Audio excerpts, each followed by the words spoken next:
Magandang araw sa lahat. Ako nga po pala si Micaela Luis M. Montoya at sa pandiriwan ng buwan ng wikang pambansa, pag-uusapan natin ang kahalagahan ng wika at ang papel nito sa paghubog ng ating pagkakakilanlan bilang mga Pilipino.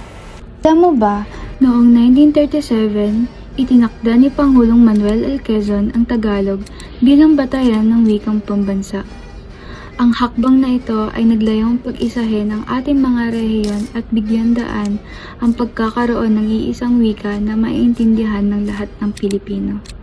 Sa kabila ng pagkakaiba ng ating kultura at rehiyon, ang wika ang naging tulay para sa pagkakaisa. Habang lumilipas ang panahon, ang wikang pambansa ay unting-unti lumago at naging Filipino.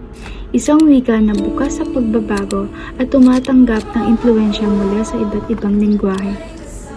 Patuloy itong umuunlad kasabay ang ating lipunan.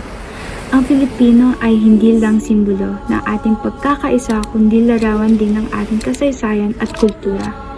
Sa paggamit ng ating wika, ipinapakita natin ang ating pagmamalaki bilang Pilipino. Ang bawat salitang binibigkas natin ay nagpapaalala ng ating pinagmulan, ng ating pinagkakakilanlan bilang isang lahi. Kaya ngayong buwan ng wikang pambansa, alalahanin natin ang ating wika ay hindi lang instrumento ng komunikasyon. Ito ang ating kasaysayan, kultura at ang puso ng ating pagiging Pilipino. Sama-sama nating ipagmalaki at pahalagahan ang wikang Filipino, ang tunay na lakas ng ating pagkakakilanlan.